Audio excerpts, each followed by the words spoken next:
pada 1 Oktober 1965 terjadi penculikan dan pembunuhan terhadap 6 jenderal senior. Beberapa orang lainnya dalam upaya kudeta yang disalahkan kepada para pengawal istana atau cakrawirawa yang dianggap loyal kepada PKI.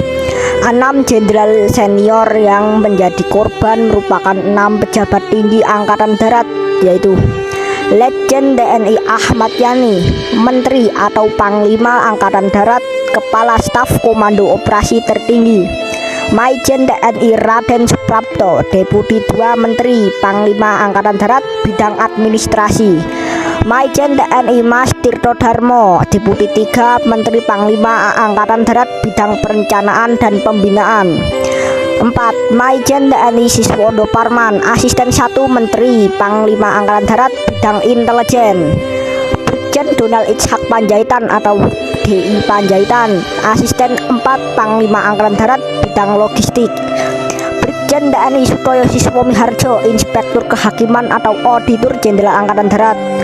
Sementara itu, Jenderal TNI yang bernama Abdul Haris Nasution selamat dari pembunuhan. Namun putrinya yang bernama Ade Irma Suryani Nasution dan ajudannya Letu CYT Pire Andreas Tendian tewas dalam peristiwa pembunuhan tersebut. Para korban pembunuhan dibuang ke lokasi Pondok Gede, Jakarta yang dikenal sebagai Lubang Buaya, dan jenazah mereka ditemukan pada 3 Oktober. Selain itu, ada beberapa orang lainnya yang juga menjadi korban, yaitu Bribka Karel Satswitubun, Kolonel Katam Sodarmokusumo, dan Letkol Sugiono Mangunwiyoto. PKI dapat menguasai 2 sarana komunikasi vital pasca peristiwa pembunuhan beberapa perwira TNI AD, yaitu Studio RRI di Jalan Merdeka Barat dan Kantor Telekomunikasi di Jalan Merdeka Selatan. PKI menyiarkan pengumuman melalui RRI tentang gerakan 30 September yang diajukan untuk para perwira tinggi anggota Dewan Jenderal yang akan mengadakan kudeta terhadap pemerintah. Selain itu, diumumkan juga terbentuknya Dewan Revolusi yang diketuai Letkol Untung Stopo.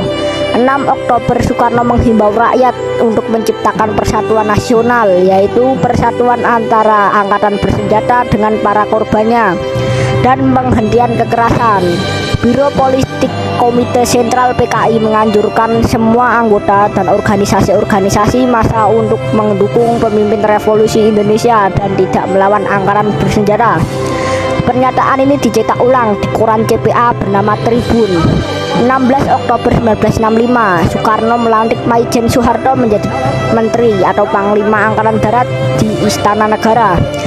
11 Maret 1966, Soekarno memberi Soeharto kekuasaan tak terbatas melalui surat perintah 11 Maret.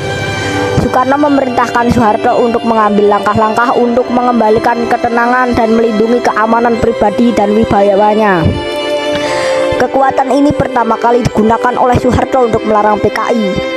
Soekarno dipertahankan sebagai presiden tituler diktatur militer sampai Maret 1967. 30 September diperingati sebagai hari peringatan 30 September dan 1 Oktober ditetapkan sebagai hari kesaktian Pancasila.